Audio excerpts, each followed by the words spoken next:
Olá! Bauru tem novos vereadores por apenas 4 horas. Eles assumiram o lugar dos 3 que foram cassados, mas a Justiça decidiu agora há pouco devolver o mandato aos antigos vereadores. Esse é um dos destaques do Nesp Notícias desta quinta-feira. O Ministério Público entra com ações para tentar resolver problemas na saúde em Bauru. Moradores de favelas sonham com melhores condições de vida. Saiba o que o município tem feito para regularizar as áreas.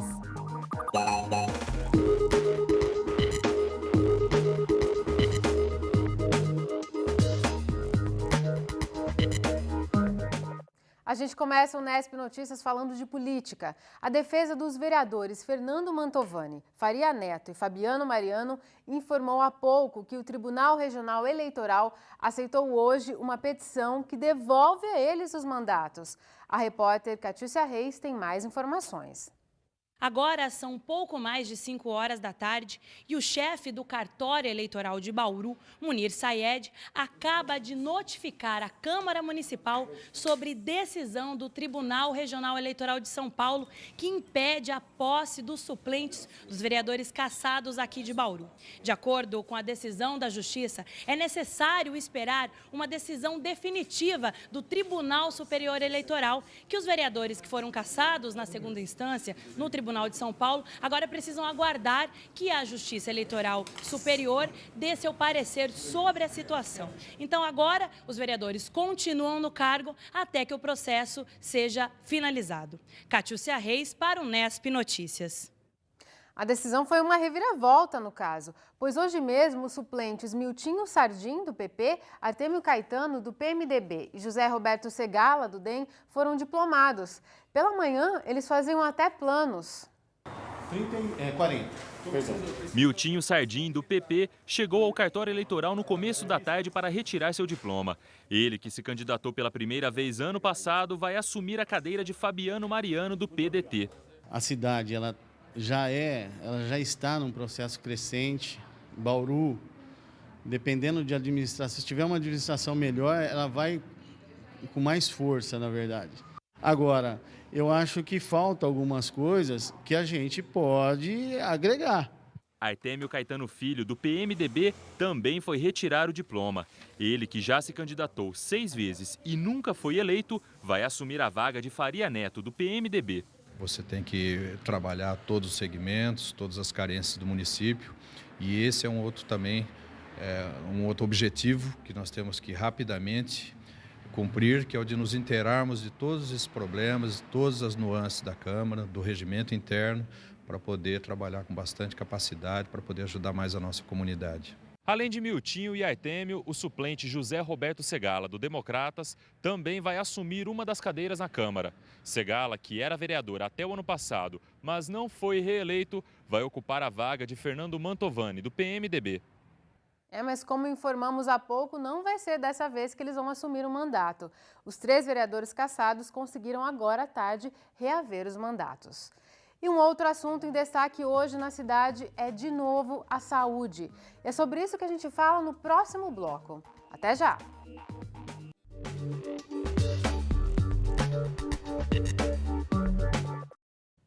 Mais um paciente do Pronto Socorro Central de Bauru morreu nesta semana. Um homem de 59 anos com problemas cardíacos e circulatórios esperou 14 dias por uma vaga. A família entrou na justiça para conseguir o leito, que só saiu nesta segunda-feira. Mas o paciente não resistiu e morreu no dia seguinte. De acordo com o diretor do Departamento de Urgência e Emergência, Luiz Antônio Sabag, o pedido de internação foi feito ao Hospital Estadual no dia em que o paciente chegou ao PS, 29 de julho. Como o quadro se agravou, o pedido foi repassado à Central Reguladora de Vagas, como internação de urgência em UTI no dia 12 de agosto, e só então o pedido foi atendido. Já a Secretaria Estadual da Saúde diz que o pronto-socorro de Bauru não realizou o pedido de vaga e que a central que administra os leitos só ficou sabendo do problema quando foi informada da decisão judicial. Além disso, informa que o diagnóstico no pronto-socorro municipal foi equivocado.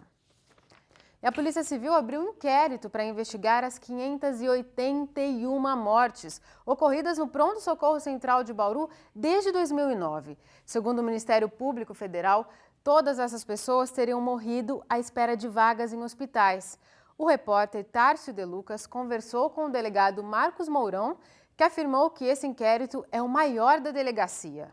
É uma investigação diferenciada, pela complexidade, pela dimensão e pela seriedade do que está se apurando. Nós estamos tratando aí com vidas que se foram, outras situações que a imprensa tem divulgado, dramáticas. Então, é uma responsabilidade enorme, vai ser um trabalho de investigação complexo e que vai exigir uma dedicação da autoridade policial que presidiu o inquérito, quase que exclusiva. Atrás de documentos, prova pericial, testemunhal, e pela dimensão citada, exigirá, sim, tempo e dedicação. Nós, inicialmente, temos um prazo de 30 dias pelo Código de Processo Penal, mas que ele pode ser renovado de acordo com as necessidades. Pela complexidade da investigação, nós acreditamos aí que vai, sim, demorar um período bem mais extenso do que esses 30 dias. A polícia tem 10 dias para informar detalhes do inquérito. O Ministério Público Federal também quer que em 10 dias as secretarias estadual e municipal da saúde e também o Ministério da Saúde prestem informações. Um dos objetivos é saber se existem verbas disponíveis. O Ministério Público também faz recomendações ao município e ao Estado. O procurador da República, Pedro Antônio de Oliveira Machado, assina a recomendação ao secretário municipal de saúde, Fernando Monte, e à diretora regional de saúde, Doroti Ferreira. Ele pede que todas as unidades de saúde informem a pacientes não atendidos o motivo da recusa. Também sugere instalação de quadros com nomes dos médicos, especialidades e horário de trabalho. As fichas de frequência dos médicos deverão ficar disponíveis ao público. O procurador recomenda ainda que a escala do mês seja divulgada, que seja implantado o registro eletrônico de frequência dos profissionais de saúde e que sejam criadas rotinas de fiscalização. Se essas ações não forem implantadas, o Ministério Público Federal poderá abrir ação civil ou penal. Os gestores têm até 60 dias para informar as providências tomadas. No documento, o procurador da República descreve as mortes no Pronto-Socorro Central como um desalentador e tenebroso panorama. Ele também afirma que os médicos precisam estar nas unidades de saúde durante toda a jornada de trabalho.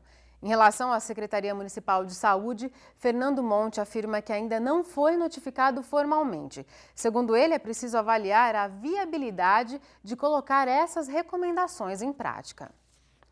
Essas são iniciativas do Ministério Público Federal. Só que o Ministério Público Estadual também entrou na Justiça para cobrar ações em relação à saúde. O promotor da saúde, Fernando Marcelo Helene, entrou ontem com uma ação civil pública para que o município, o Estado e a FAMESP sejam impedidos de recusar pacientes para internação. Mesmo o município não sendo gestor da rede hospitalar, o promotor acredita que ele deve ser responsabilizado também pela situação da saúde na cidade. Em caso de recusa, as 3 partes requeridas devem pagar uma multa de R$10 mil por paciente que tenha a internação negada. A ação foi protocolada na primeira vara da Fazenda Pública de Bauru. Está sob apreciação da juíza Regina Caro, que tanto pode recusar quanto acatar. Nesse caso, ela deverá ouvir as partes envolvidas na ação.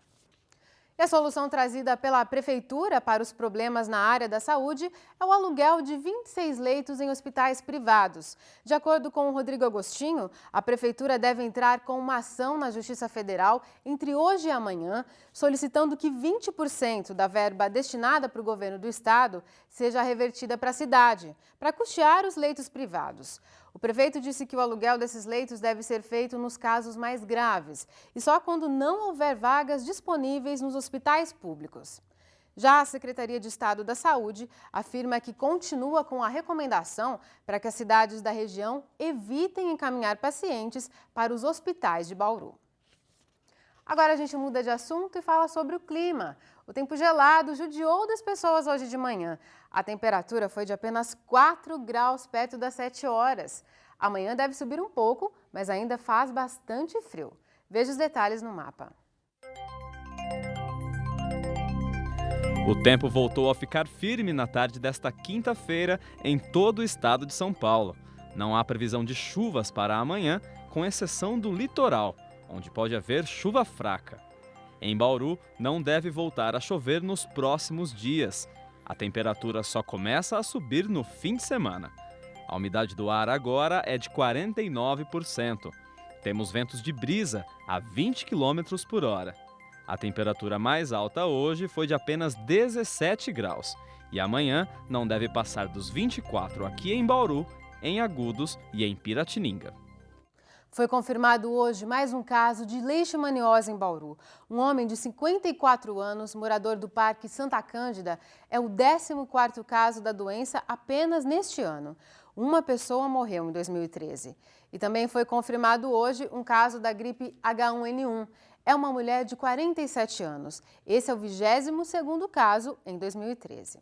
No próximo bloco, o assunto são as favelas da cidade. Você vai ver o que pode ser feito para melhorar as condições de vida de quem mora nessas regiões. Voltamos já.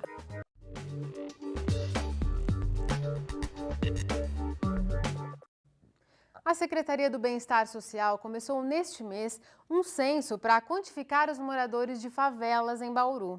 A cidade tem ao todo 19 comunidades e a Prefeitura estima que mais de 12 mil pessoas vivam nesses espaços. O último estudo desse tipo foi feito em 2009. O objetivo, segundo a secretária do Bem-Estar Social, Darlene Têndulo, é atualizar esses dados para conhecer melhor as necessidades dessa população. O censo deve ser concluído até o fim deste ano. E uma das perguntas feitas no censo é se a pessoa tem interesse em moradias sociais, como as do programa Minha Casa Minha Vida. Nós fomos conhecer uma área que já foi contemplada pelo programa e saber também do município o que tem sido feito para que essas pessoas tenham condições mais dignas de moradia. Esta favela fica no fim da rua Walter Belian, no Jardim Vitória. Daqui foram retiradas 38 famílias para um dos conjuntos habitacionais do programa Minha Casa Minha Vida. Mas dezenas de casas permaneceram. Ficaram as famílias que viviam em condições menos precárias ou aquelas que não se enquadraram no perfil do programa de moradia. A dona Maria Aparecida, de 58 anos, mora neste casebre com 2 filhos. O terreno é estreito e ela teme que a árvore do fundo do quintal derrube as paredes. A aposentada pagou pelo imóvel R$ 3.500 há 3 anos, quando veio morar aqui. Ela sonha em sair da favela, mas sabe que não tem condições de se inscrever no Minha Casa Minha Vida. Eu tinha pego uma casa no Fortunato. Aí eu peguei e vendi a casa. Disse que quem pega a casa assim e vende não consegue fazer outro cadastro, né? Foi por isso que eu não fui atrás. A Ângela também não foi contemplada pelo programa. Ela mora nesta casa de alvenaria cedida por um cunhado, mas não pensa em ir embora. Eu já acostumei, eu não costumo em outro lugar, porque eu já sou bem acostumada mesmo. Meus filhos tudo foram criados aqui. Mesmo que quisesse, seria difícil se acomodar num dos imóveis do programa Minha Casa Minha Vida, pois além dela e do marido, tem 9 filhos e mais um ainda na barriga. Para quem ficou por aqui, foram prometidas melhorias, como a regularização das construções e o asfalto na rua. Assim como a favela do Jardim Vitória, Bauru tem cerca de 20 áreas de ocupação irregular. Essa daqui, próxima ao viaduto da Avenida Comendador Daniel Pacífico, é outra delas. Ali ao lado e à margem do Córrego da Grama, fica a favela São Manuel. Ela vai ser removida daqui para a construção de uma avenida. O município ganhou um recurso no valor de R$ 1.600.000 para ligar a Avenida Pinheiro Machado a Nuno de Assis. A intervenção vai passar também pela Rua Santa Terezinha. Nós antecipamos um trabalho também pelo Cidade Legal e também com Minha Casa Minha Vida para a gente garantir habitação para cerca de 74 famílias numa área próxima que nós desapropriamos, e com isso nós incluímos a favela São Manuel na sua totalidade, para que a gente possa agora, no diálogo com a comunidade que a gente deve começar nas próximas semanas, garantir não só a implementação desse recurso de 1.600.000, mas também a transferência da favela toda do Jardim São Manuel. Parte das favelas do Gerson França e da Marise também devem ser removidas por causa desta avenida. Os moradores irão para imóveis do programa Minha Casa Minha Vida, que vão ser construídos numa área próxima. Você tem que ter uma preocupação de preservação dos vínculos da família com a comunidade. A escola que frequenta, o local em que trabalha, o posto de saúde que frequenta, o mercado onde compra, os amigos, a família, porque é uma história de vida. Isso garante que as famílias permaneçam dentro do processo de reurbanização do espaço e que você não trabalhe com a retirada das favelas, mas com a urbanização desses espaços, levando mais dignidade, infraestrutura e cidadania para as comunidades que residem nessas áreas. A dona Jared se mudou lá da favela do Jardim Vitória para este conjunto do programa habitacional, que fica num bairro bem próximo de lá. Há 2 anos, ela mora aqui no São João do Ipiranga, numa rua de asfalto, com escola e uma unidade de saúde próximas. Divide a casa com um dos 12 filhos e a Tataca. A mudança vai além da troca de endereço. A gente não tem vergonha de falar aonde mora, que quando você mora em favela, você vai fazer, qualquer negócio vai fazer, até para comprar uma coisa nas lojas, não tem confiança, o pessoal fica falando, será que você trabalha, tem serviço? E aqui a gente vai de cara limpa e vai e compra. Ela compra sem se esquecer de separar os R$60 da prestação do imóvel. Sonha agora em juntar dinheiro para construir os muros da casa. Já o maior ganho, a dignidade, não tem preço. O nome de favela é horrível. Para quem mora lá, é triste. O nome, você dá um endereço de favela, todo mundo ri da sua cara. E aqui não, graças a Deus, nós compra, nós vende, nós faz o que nós quer, nós recebe quem nós quer e não tem vergonha. A gente continua a falar sobre a urbanização desses espaços irregulares. Recebemos agora o professor do curso de arquitetura da Unesp, José Chaides Alves, que estuda planejamento urbano. Chaides, muito obrigada por sua presença aqui no Unesp Notícias. Eu que agradeço. Chaides, a gente vê que esses espaços, eles começam com uma ocupação irregular e as favelas vão crescendo. É possível que a prefeitura evite que essas favelas surjam? Com certeza. Hoje, com o plano diretor da cidade e a aplicação dos instrumentos do Estatuto da Cidade, você deve prever os locais de moradia social, né, para o futuro. O que acontece é que há uma demanda, há uma dívida social por falta de moradias para baixa renda de muito tempo, né, e que foram ocupando lugares impróprios, muitas vezes em beiras de córrego, APPs, ou mesmo em terrenos públicos ou em terrenos particulares, privados, né? Mas, de qualquer maneira, isso hoje é entendido pelo Estatuto como um direito, de tal maneira que o plano diretor deve prever para todas essas localidades a garantia de permanência dessas pessoas até que haja um projeto, né, seja de fixação, seja de urbanização, seja de deslocamento dessas pessoas para outro lugar. Ou seja, essas pessoas têm o direito de ficar, de permanecer, né? Inclusive, existe um instrumento que deve ser aplicado, que é o direito especial de uso, que garante a essas pessoas que, para serem retiradas ou ter uma urbanização ou mesmo uma nova moradia naquele lugar, garante o direito delas participarem do processo de construção, de projeto, de mobilização, inclusive, por mutirão, né, ou por cooperativas de trabalho, ou mesmo por uma moradia do tipo Minha Casa Minha Vida, que, na verdade, é feita pela indústria. Mas em que condições essas pessoas permanecem nesses lugares, né? Nós vemos aí, por exemplo, na favela do Jardim Vitória, parte das pessoas foram retiradas de lá, mas as que ficaram eram porque viviam em condições menos precárias, mas muitas, a gente vê aqui, são casebres, né? São de alvenaria, mas são casas minúsculas e elas precisam ser regularizadas, algumas não é legalizado nem o fornecimento de energia elétrica, né? A rua não tem asfalto. Enfim, se a pessoa pode permanecer, mas é preciso que ela tenha as condições para que ela permaneça com saúde. O direito de estar ali é o direito fundamental, é o direito de acesso à terra, de acesso a um lugar. Agora, o poder público, né, deve fazer todas as ações de planejamento para que essas pessoas venham a ter não só a moradia digna, né, com o direito à participação, a discussão do próprio projeto, né, a inserção dessas famílias junto com equipamentos públicos, a escola, o posto de saúde, a proximidade ao trabalho, a fixação da própria identidade que ela já tem com aquela região, né? A questão da mobilidade urbana, quer dizer, o pensamento sobre a casa hoje, ele não se restringe à unidade de habitação, mas a um conjunto do morar, do viver dentro da cidade da maneira mais inserida possível, né? E as pessoas criam identificação com aquele lugar, né? Cria identificação, tanto é que historicamente os estudos mostram que as pessoas que participam desde o primeiro momento da discussão do projeto, até mesmo da obra, né?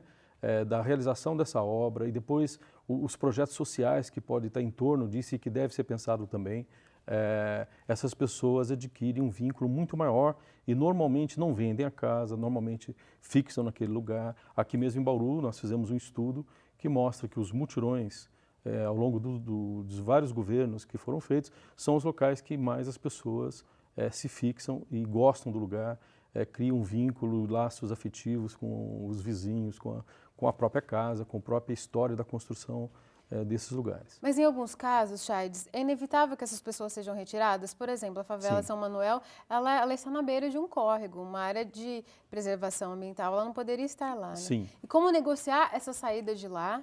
Perfeito, eu acho que é por isso que a participação é fundamental.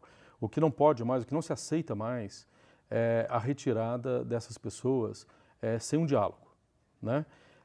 Agora, a questão das áreas verdes, as questões de locais impróprios, de riscos, por exemplo, a enchentes, etc., isso tem que ser dialogado e discutido com elas que lugares são para onde elas vão.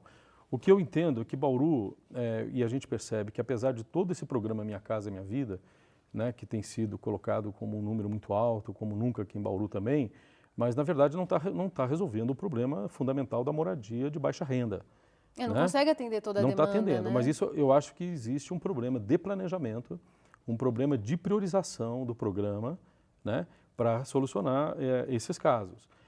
Eu digo para você o seguinte, e para o pessoal que está nos vendo e ouvindo, que a quantidade de pessoas exige quase que um trabalho exclusivo de repensar que áreas são essas, onde devem ser fixadas, né? Coisa que o plano diretor não tá sendo gerido de uma forma correta.